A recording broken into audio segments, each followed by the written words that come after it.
What is up, everybody? Welcome back to another Pitching Ninja's filthiest pitches of the day.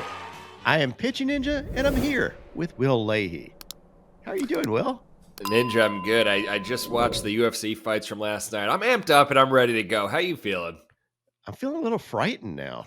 I didn't realize there was going to be violence. I'm a lover, not a fighter. Anyway, enough about boring sports like MMA. We're going to start with the whip around the league. Clarke Schmidt had 7 strikeouts in 5 innings, giving up 1 earned run and had 5 walks. He had these cutters and knuckle curves, including this disgusting one to Quan. Look how filthy that is. He faced Carlos Carrasco, who had 2 Ks in 4 2/3 innings, giving up 1 run. He also had 5 walks and had this changeup. Do you know what Carlos Carrasco's nickname is, Will? Cookie. You got it. I wonder, is that offensive if you're a pitcher?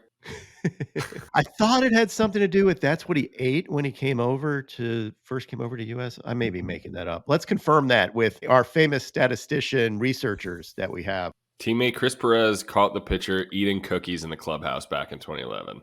Chris Sale had 7 strikeouts in 7 innings. He gave up 5 runs, but he looked way better than those 5 runs.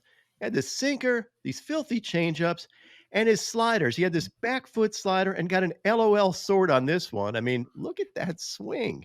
He also, this shows you some of Chris Sale's luck or, I guess, Arise's skill. I have no idea how Arise got a hit on this slider. Look at the location of this, and dude beats out a hit.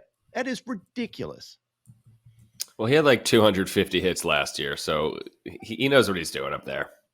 The bat to ball skills for that dude are just insane. It kind of reminds me of Tony Gwynn off Randy Johnson when he got that hit on a beautiful slider. Just amazing stuff. My jaw dropped because it was a great pitch. He faced Max Meyer, who had 7 strikeouts in 6 innings, giving up 1 run and had these sliders and changeup, and he looked really good. Alec Marsh had 2 Ks in 5 innings, giving up 4 runs and had this slider.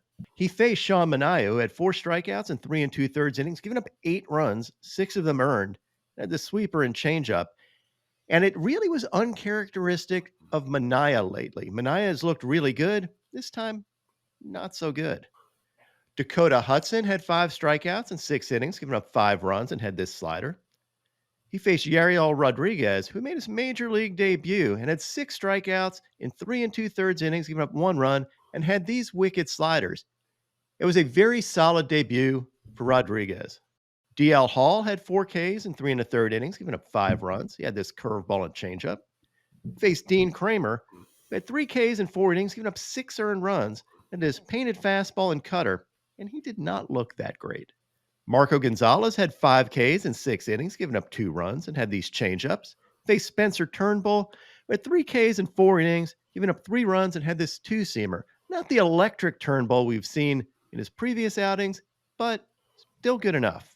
Ronel Blanco, Mr. No-Hitter, had 5 Ks in 6 innings, giving up 2 runs, and had these fastballs. He faced Andrew Heaney, who had 1 K in 3 2/3 innings, giving up 2 runs, and got his K on this fastball.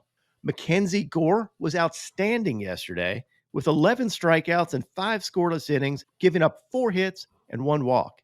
He had these fastballs and picked up a sword on this one. He had these filthy sliders and nasty curveballs. Just wicked stuff overall. MacKenzie Gore is someone to keep an eye on. He is turning himself into a dominant pitcher. He faced Joe Boyle, who had 5 Ks in 5 innings, giving up 1 run. Boyle had these heaters and wicked breaking balls, and he has had 2 consecutive really good outings. After that first one that was a stinker that I kind of said I expected more out of him, he's giving us more. I love it. Griffin Canning had 6 Ks in 4 innings, giving up 6 earned runs. He had this fastball and changeup, and he faced Cooper Criswell, who had 4 Ks in 4 innings, giving up 2 runs. And I thought his sweepers looked really good.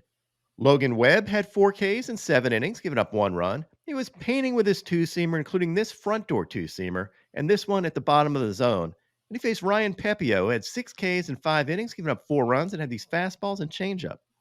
Simeon Woods Richardson, I have no idea how they get that name on the back of his jersey. That is just really long.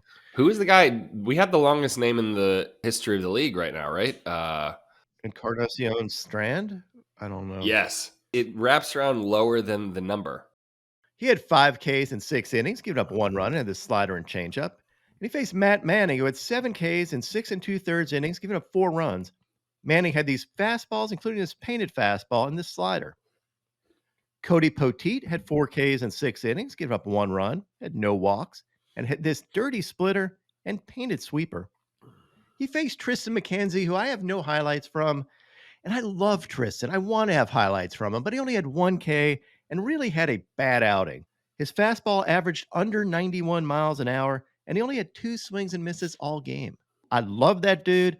Great pitcher when he's on. This was not a game he was on. Kyle Gibson had 2 Ks in 6 innings, giving up 4 runs, and had these wicked sweepers. He faced Ryan Nelson, who had 4 Ks in 6 innings, giving up 1 run, and had this elevated fastball and got absolutely fired up. Gavin Stone was really good yesterday with 4 Ks in 6 2/3 innings, giving up 2 runs, but he had a perfect game for 5 innings. He had this wicked changeup and this sinker for a sword. And this game also had one of the friendliest benches clearing brawls you will ever see. I have no idea why this thing even started. He clearly wasn't throwing it Profar. Ball slipped. It wasn't really going to hit him. I think Profar was just trying to shake Stone because Stone was dealing at the time. Bench is cleared. You have Machado grabbing seeds to get into this brawl, quote unquote. And then Ohtani, it looks like he's flirting with somebody here. There's a lot of hatred here, as you can tell by Shohei's eyes. A lot of bad blood between these two teams. It's like a couple of fans out in the parking lot of Dodger Stadium. I mean, things could have got nasty here. Luckily, it didn't get too crazy. I think what happened is Yuki Matsui came out of the bullpen, and Shohei was like, "What's going on here?" Anyway, Gavin Stone faced Matt Waldron, who had 4 Ks in 5 innings, giving up 1 run, and Waldron looked really solid. He had these beautiful knuckleballs, including this one to Betts and this absolutely gorgeous one to Freddie Freeman. It is too pretty to hit and too pretty to catch, too. Shota Imanaga looked really good yesterday again with 4 Ks in 5 1/3 innings, giving up no earned runs. His ERA still stands at a beautiful, what, Will? 0.0. Is that sustainable? This guy can do anything. I'm calling it now. I think he will end the season with giving up no runs. I like that. He is better than Bob Gibson. He's freaking outstanding. Shota Imanaga is a god among men. He had this painted splitter and these elevated heaters, and he can get away with these elevated heaters. This is where he wants to live because his fastball averages 2.8 inches more rise than the average fastball at that velocity, which is about 21% more, and also has more arm side run, about 1.5 inches more run. So it makes that fastball kind of a unicorn pitch, and he can live up there, and hitters think they're going to square it up, and they end up swinging under it. He faced Emerson Hancock, who had 4 Ks in 6 innings, giving up 2 runs and had no walks. Hancock looked good. I had criticized him his last outing, but looked solid yesterday at these fastballs and nasty changeup. Joe Ryan was absolutely outstanding yesterday with 12 strikeouts in 6 innings, giving up 1 earned run. He had these fastballs, splitters, and sweepers. And I love this overlay of this splitter for a ball. You see, you take it, started low and ends up lower. And then he follows it up with a fastball in that same tunnel that as a hitter, you think, I'm not going to fall for that splitter. So I'm going to take it. And you take it and you end up getting a backwards K. Just brilliant sequencing by Joe Ryan. He faced Kenta Maeda, who was solid yesterday with 5 Ks in 6 innings, giving up 1 earned run. He had this slider and picked up a sword on this splitter. And you would think Ryan would be the pitcher of the day yesterday with his 12 Ks, and you'd be wrong. Nick Lodolo had 10 strikeouts in 5 2/3 innings, giving up 1 hit and 1 walk, and was absolutely ridiculous. He had these fastballs and changeups, but the story of the game were his breaking balls. I know they're calling it a curveball here. I don't know what this is. We're just going to call it a breaking ball. Whatever it is, it's absolutely freaking disgusting. Look at this front foot breaking ball. It literally hits a hitter in the front foot on this swing. He also has these ones that end up behind hitters. He does this over and over again. There is no pitcher in the major leagues that gets more swings and misses on balls that end up behind the hitter than Nick Lodolo. He is disgusting. Here's an overlay of Lodolo's fastball and breaking ball. And I mean, good freaking luck. This guy is terribly disgusting. When he is on, he will not be hit. Issue with him is he can hit batters because those same pitches that sometimes hit batters in their front foot when they swing or go behind them can also hit them. But dude is absolutely ridiculous. Have I said this enough times yet, Will? I think we got the point. He faced Garrett Crochet, who's also a nasty pitcher, but not as nasty as Nick Lodolo. Crochet had 10 Ks in 4 2/3 innings, giving up 5 runs, and had these fastballs and also picked up a White Castle special. Now onto my filthiest relievers. Adbert Alzolay had this cutter and got absolutely fired up. Current pitcher last name made an appearance. I love stuff like this. Jason Foley had this wicked slider. Clay Holmes had this slider for a sword. Daniel Hudson K'd the side with these fastballs and slider. Elvis Peguero had these sinkers. Matt Strom had 5 Ks and 2 innings of relief with these fastballs and got absolutely fired up. And Jimmy Garcia K'd the side with these fastballs. My top 5 filthiest pitches of the day. At number 5, I have Fernando Cruz's splitters.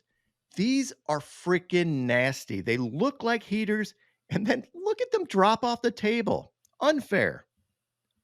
At number 4, I'm giving it to Clarke Schmidt's knuckle curve to Quan. Disgusting. At number 3, we have Joe Ryan's splitters, and especially that overlay. At number 2, we have Matt Waldron's knuckleballs. That would be a terrible nickname for like a dude who had like Knuckleballs? Yeah, it's just me and Knuckleballs over here. Would they be like little balls? Yeah, it's not something you want to be called around the ladies. And at number 1, no surprise to anybody, it's Nick Lodolo with these obscene breaking balls. And now, my pitching ninja moment of zen. What is more zen than Trey Turner sliding into home plate? Frame this and put this in the Philadelphia Museum of Art. My picks of the day today are a 3-leg parlay. I'm going to start with Nathan Eovaldi for 5 Ks or more, then take Cole Reagans for 6 Ks or more, and top it off with Corbin Burns for 7 Ks or more.